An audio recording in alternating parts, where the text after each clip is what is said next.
Welcome to Inside Sim Racing. I'm Darren Ganji, and today I'm sitting next to my newly rebuilt R-Seat super rig that I like to call the Stormtrooper, obviously because it's white. Anyway, when we rebuilt it, we had the opportunity to change out, and I'm sad to say, and retire. Well, not really retire, but change out the tack box that Sean built for this Z1 Sim Wheel LCD that was sent to us. You may have seen it on the show. We had it on a This Week Inside Sim Racing. We showed it to you a few weeks back. And here it is, attached to my rig. And today I'm gonna give you guys a review of it. And one of the many reasons, not many, but one of the reasons why we changed out from the tack box, first of all, size. I mean, you can tell, much bigger than the LCD. Two was the tack and light box took 3 USB ports and an electrical outlet. LCD only requires 1 USB port. So that's one of the biggest differences right there. And again, the LCD is much more compact. So that's the other reason we switched it out, and a lot easier to locate. And speaking of locate, since the LCD is also a touchscreen, having it closer, in closer proximity makes it really convenient. So, needless to say, that does come at a steeper price tag. That button box was, I think, maybe a little over, or, I'm sorry, light box and tack box was a little over $100, all said and done when, after Sean put it all together. This is $325, so it's definitely a little bit of steeper price tag, but there's a lot more functionality with this. I'm going to tell you all about it. Currently, the Z1 LCD works with iRacing, rFactor, and rFactor 2 with plans for other titles later. It can be integrated into a wheel or housed in a small box for attaching to existing cockpits or decks, which is how we have ours set up. And some specs on the LCD. The screen is 480 by 272 pixels and it's at 16-bit color. It's 86 millimeters or 3 3/8 inches in height. Its width is 130 millimeters or 5 1/8 inches. And depth is 20 millimeters or only 13/16 of an inch. And it weighs only 175 grams, so needless to say, it's pretty lightweight. The touchscreen version we have here goes for $324, and the standard non-touchscreen goes for $299. You can get it either in black or gloss finishes, and the carbon fiber version is an extra $16. Looks like they'll ship it about anywhere in the world, and to get it here in California, they charge $10.95. They have a pickup option as well for free, and I believe they are in Connecticut. And their website address is www.z1simwheel.com if you're interested in checking them out. And I'd like to thank Russell Hodgson for sending me the LCD to check out. Before I go any further, I'd like to mention Russell also makes some really cool looking F1 rims that actually this LCD was integrated into, and you can actually still get it integrated into initially, and then there was some requests to have it set up like this so people like me could mount it to their cockpit, and sure enough, here it is.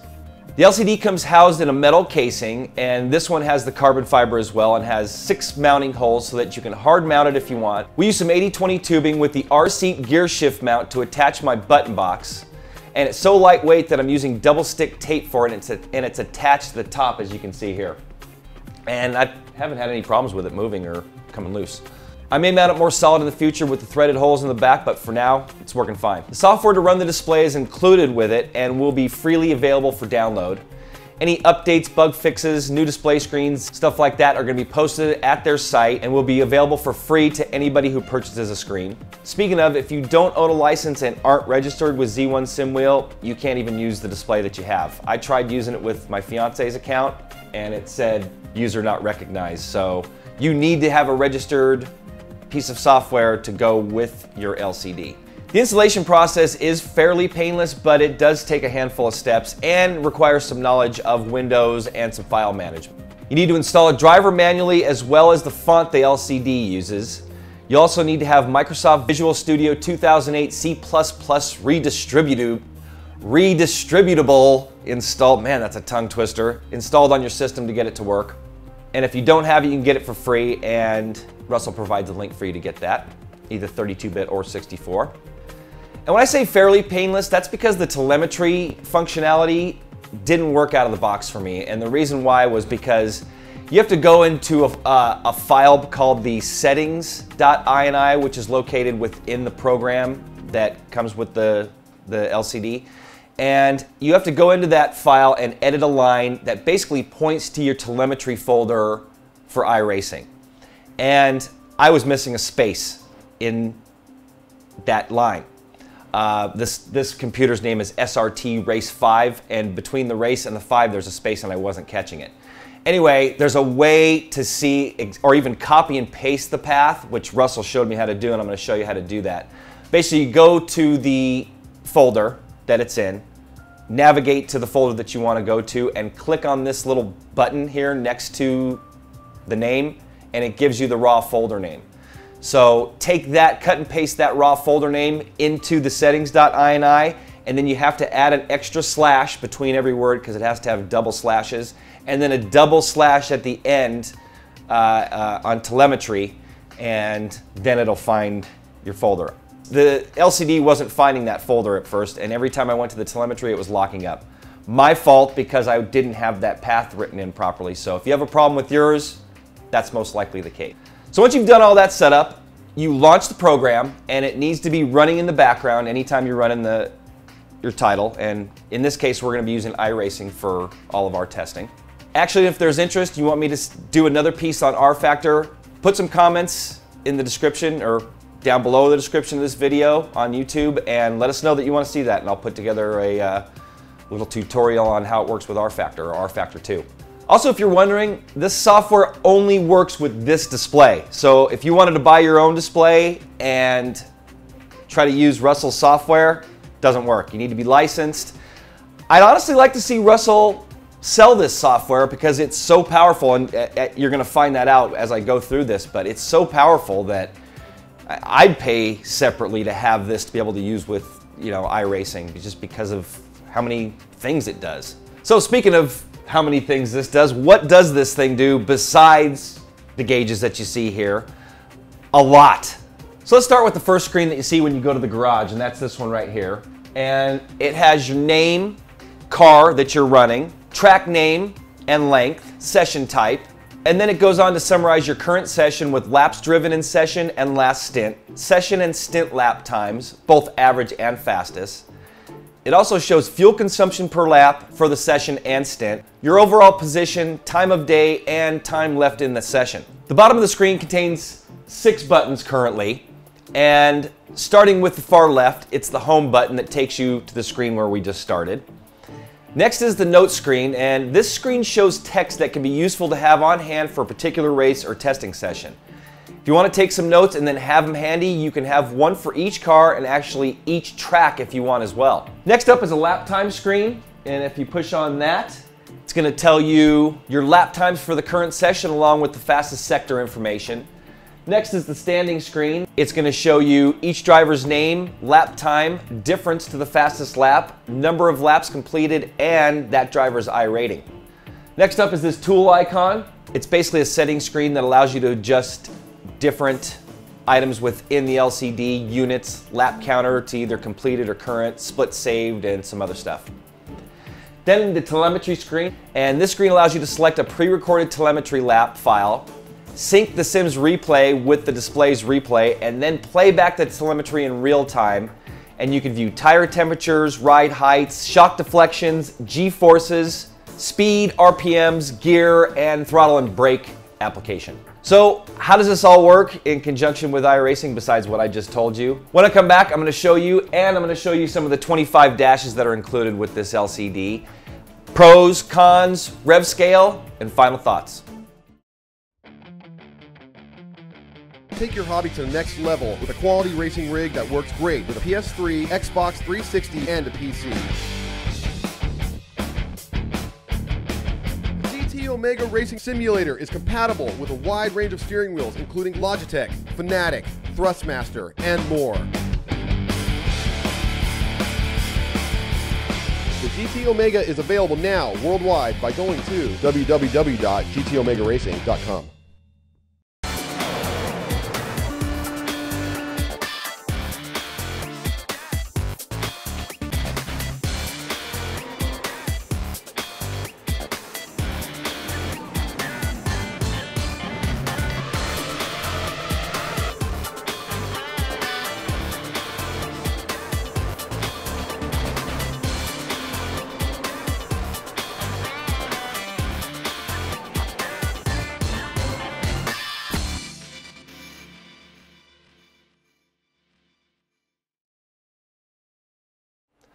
Welcome back to Inside Sim Racing, and first up on our review of the Z1 Sim Wheel LCD, we're going to talk about this telemetry function.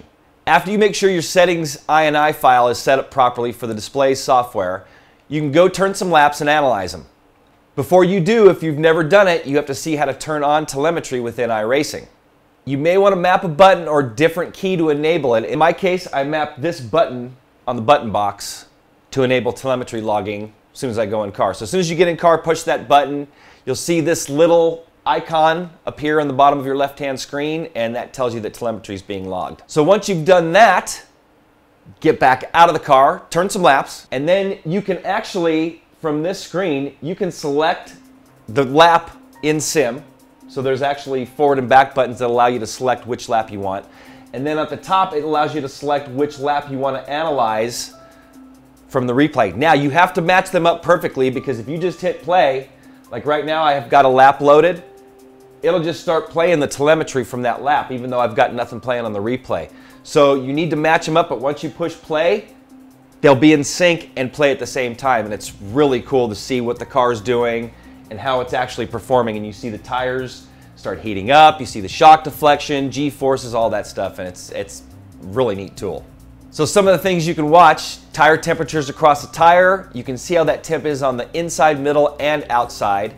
Tire even turns color to represent the temperature, and there's also a reading. Here you see the ride heights and shock deflections as the car goes through the corners. This shows the G-forces. Here you can see what gear you're in, your speed, RPM, throttle, and brake inputs.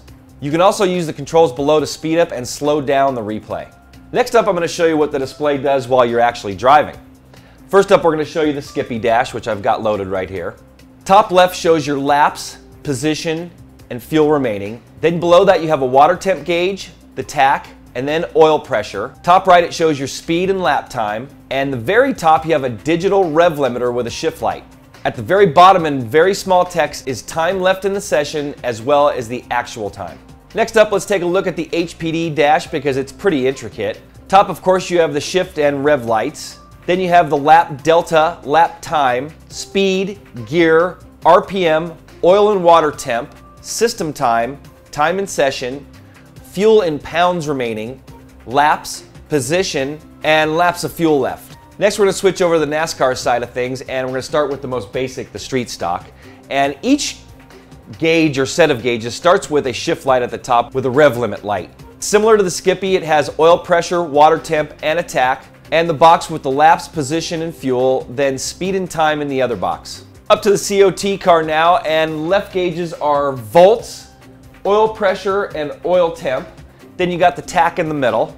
Then on the right side you have fuel pressure, and water temp. Across the top it shows your laps and position, as well as fuel remaining, speed, and lap time. Then if you tap the dash while you're driving, this screen comes up, and it shows fuel mileage info, best stint lap, and then honestly there's these buttons that I haven't played with during a stint, so I'm not really sure what they do.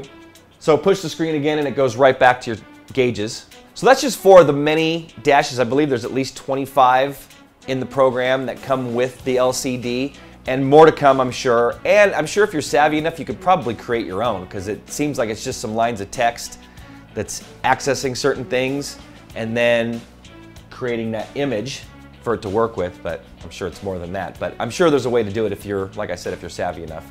Also, if you don't like, let's say, that dash and you're driving the COT and you want something more basic like the street stock dash while you're driving the COT, you can switch that in the iRacing.ini file. And each car has its own setup, and basically you just change the dash that it's looking for and figure out which dash number it relates to, and that dash will show up. rFactor also has the default files, so if you wanted to run that, all the default cars have their own dashes, but if you wanted to run something that's a mod, you'll need to use one of the existing dashes and add those lines for that particular car.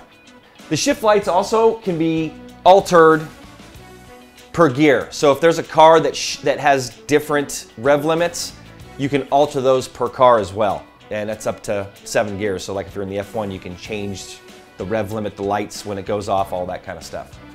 So that's pretty much going to wrap up everything about This that I can think of, at least. I'm sure there's more because there's so much functionality with this thing. Now it's time for some pros, cons, rev scale, and final thoughts. And I'm going to start with the pros.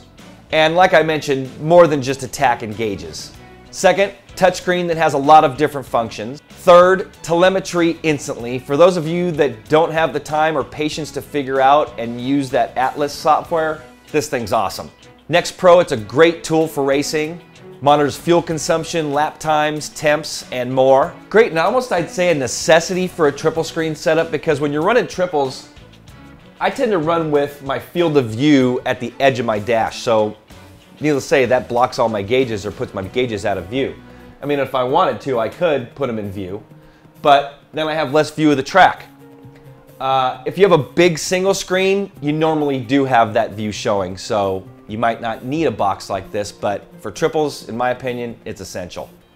And the last two pros, you got your standings and lap data right at your fingertips, and it's lightweight and compact.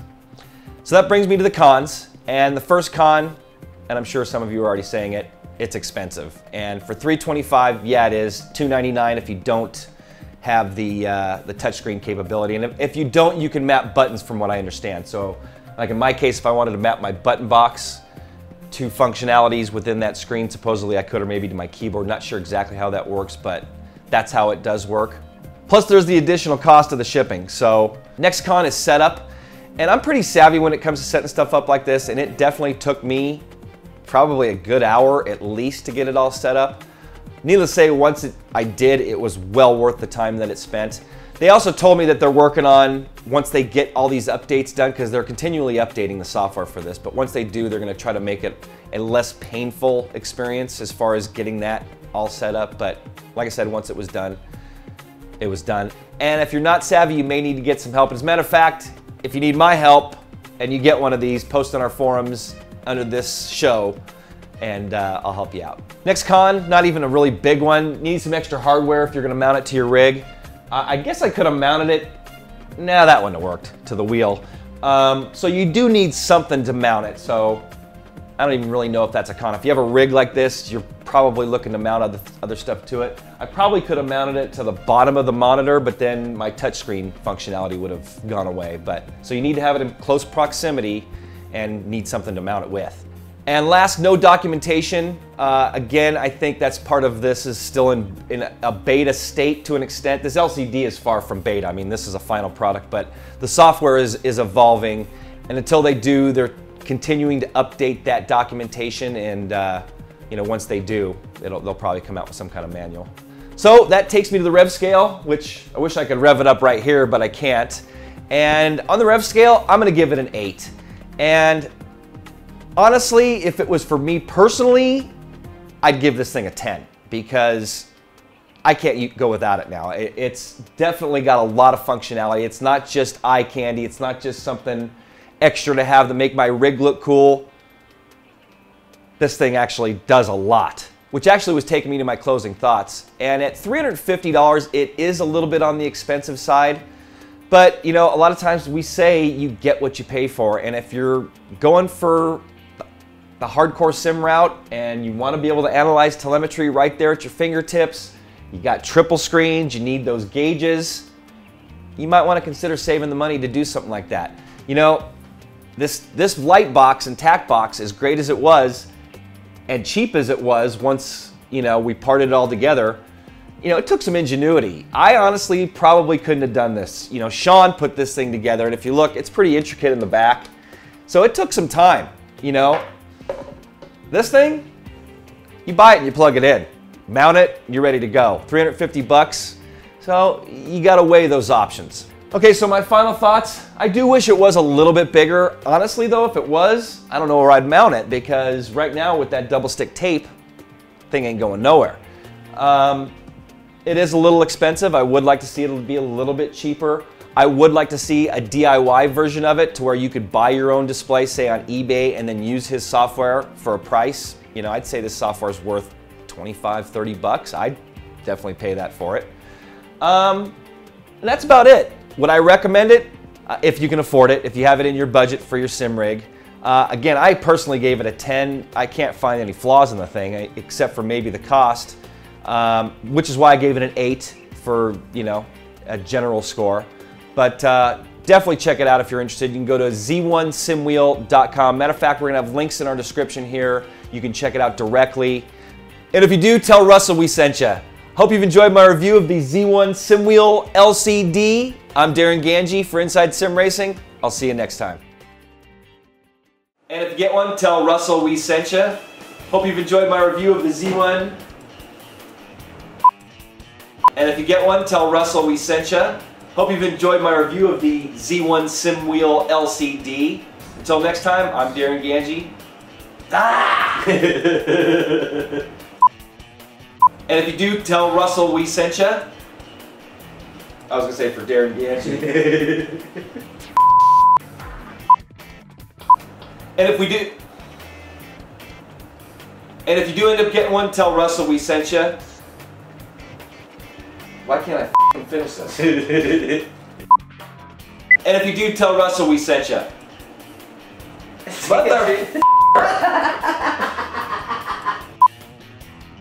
And if you do, tell Russell we sent you. Hope you've enjoyed my review of the Z1 Simwheel LCD. I'm Darren Ganji for Inside Sim Racing. I'll see you next time. That was good.